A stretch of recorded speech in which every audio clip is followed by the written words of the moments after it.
Welcome. My name is Catherine, and I love music.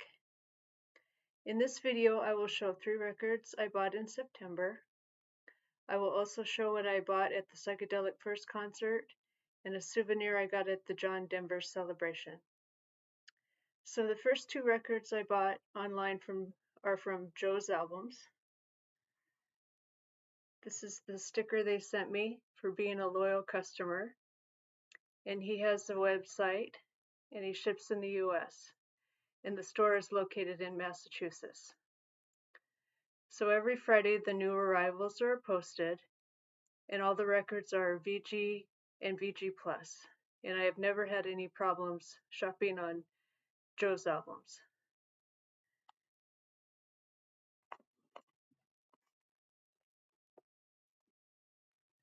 So here's the first record I got.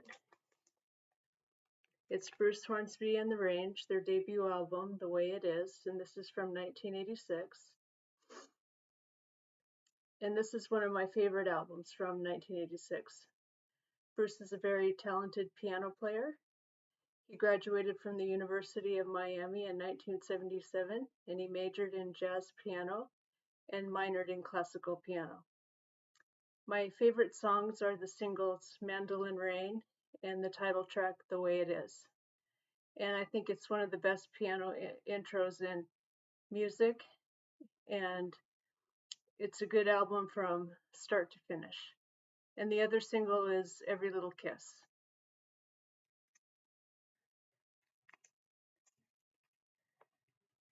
And I decided to get a vinyl copy of Sting's Nothing But the Sun, because Sting is one of my favorite artists.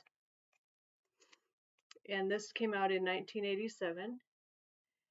This album is dedicated to Sting's mother, who passed away.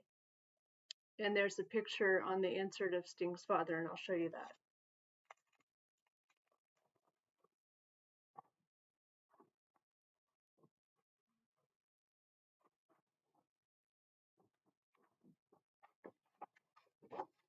So right here is Sting and his father.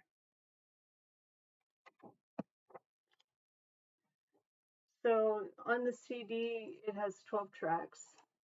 So this is a double LP. And the singles on this album will Be Together, Be Still My Beating Heart, Englishman in New York, Fragile, and this song has become more meaningful with time just because of all the things that have happened in our world since 1987. And the last one was They Danced Alone. And there are guest musicians on this album.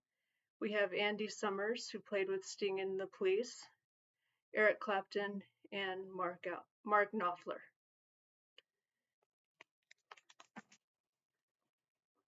So the next album I'm going to show is from a record store in Seattle. This is called Golden Oldies Records, and I stop there on my way to concerts when I go to Seattle, and they know me, so they gave me one of their stickers. And I've been looking for this album for a while and finding one in good condition.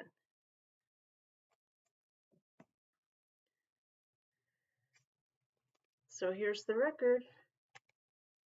It's Donovan's album from 1965, and this is a US copy on the Hickory label, and it's mono. And it's in VG condition.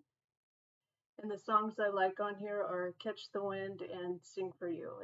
This is folk music. And there's the back of the album.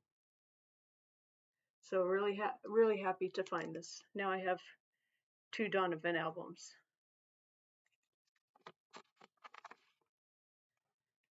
So the next thing I did on October 3rd is I went to the Psychedelic Furs and Sqeeze concert. And before the show, I looked at the merch, and I decided I don't need any more t-shirts. I have a lot and my closet's full. So I picked up a poster, and it's behind me here, so I'll try to bring it forward.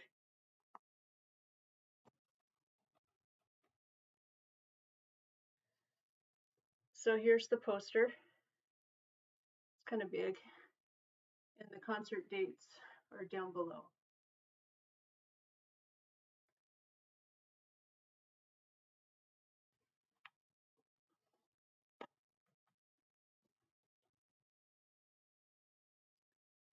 So I'm glad Sqeeze played first because I didn't stay for the whole concert. And it's kind of there's a story. I bought my plane tickets for Aspen, Colorado to celebrate the John Denver Celebration in Aspen, Colorado. And I bought those tickets in February. And then in May, Sqeeze announced their concert tour and they gave me pre-sale tickets because I follow them on Spotify. So I thought, my flight leaves at 12:23 a.m. It's a red-eye flight. I think I can still make this concert. So that's what I did. I saw Sqeeze first, and they played from 7:30 to 9. And I thought, well, I better get to the airport because I have to be there 2 hours early. And so I left, and I missed the Psychedelic Furs, but maybe I could catch them next time. So I took my red-eye flight, and I made it to Aspen at 10 a.m., just in time for the meet and greet party in the sanctuary park where John's Memorial is. And there was a sing-along, and we sang for 30 minutes. And two of the songs we sang were Rocky Mountain High and Sunshine on My Shoulders. I was in Aspen from Wednesday, October 4th till Saturday, October 7th. And I met many musicians, fans, and local residents living in Aspen who knew John Denver. It was a really good experience. And I went to 2 concerts. The first one was Ron Mathews, and the second one was Ellen Staphenhorst. And she's a folk singer, and Ron is a singer-songwriter. So I thought I would be hearing a lot of John Denver covers when I went to these concerts, but this wasn't the case. These artists had their own music and set list, and I heard many new songs.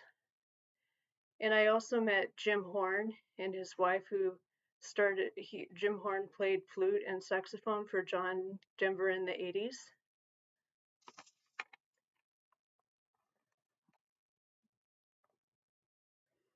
And Jim Horn is on a couple of my John Denver albums. I went through my collection.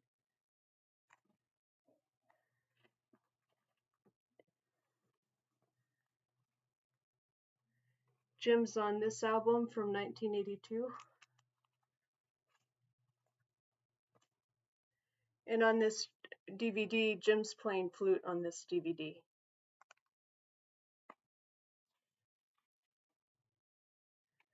So I did buy some merch at the John Denver Celebration. And it's this photograph. So you can see in the corner there's a glare. The photo was taken by Don Larson. And Don Larson knew John Denver. He was a VIP fan, and he went to many concerts. And he got backstage passes, and he was even on the movie set of a movie called The Christmas Gift. So it's actually hard for me to decide which picture to get because there were so many posters and pictures, but I decided to get this one because it's from 1978, and this was the peak of John Denver's career.